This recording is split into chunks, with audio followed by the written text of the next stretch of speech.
चल दी सिया जब तोड़ कर सब नेह नाते मोह के, पाषाण हृदय में न अंगारे लगे विद्रोह के।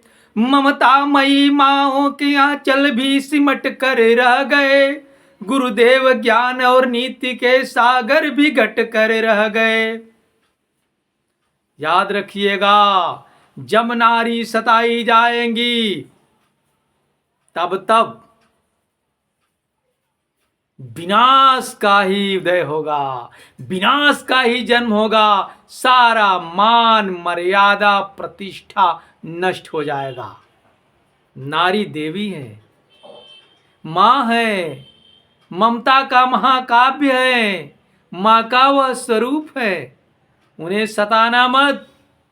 खुद जगत जननी मां सीता के ऊपर जब अत्याचार हुआ, कितना भीषण अत्याचार, क्यों अत्याचार नहीं हुआ? भगवान का वनवास मिला था 14 वर्ष का, मां जानकी का नहीं मिला था।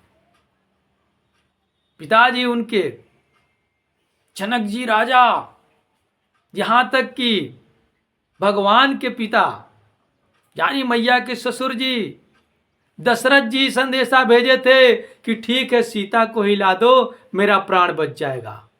लेकिन मां क्या बोली? अर्धांगिनी।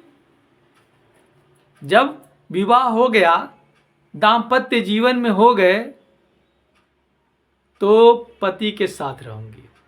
आधा अंग हूं तो मैं कैसे अलग हो सकती हूं?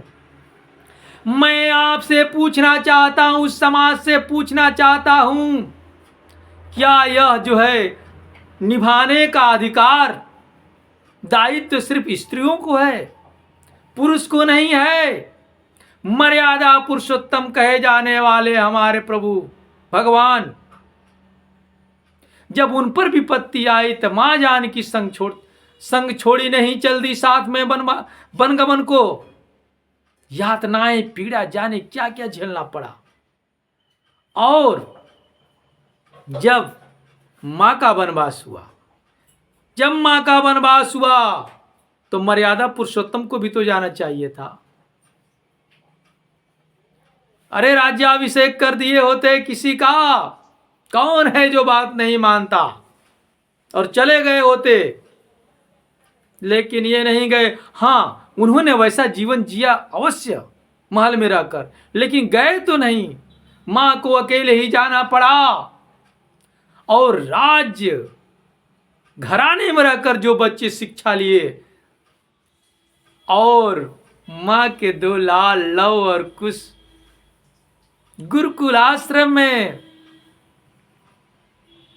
महर्षि वाल्मीकि जी के सानिध्य में आश्रय में रहकर लिए, इतना भारी पड़ गए, अयोध्या की सारी सेना को परास्त कर डाले, है ना? यह क्या है? हृदय में जब वह अंगार उबलता है, मां की ममता जब बिलखती है, तो कोई चैन नहीं पाता है। भगवान होकर स्वयं शेषा अवतार लक्ष्मण भी धराशायी हो गए। किसके वजह से? मां की ममता की वजह से। नारी का सम्मान करो, अपमान नहीं।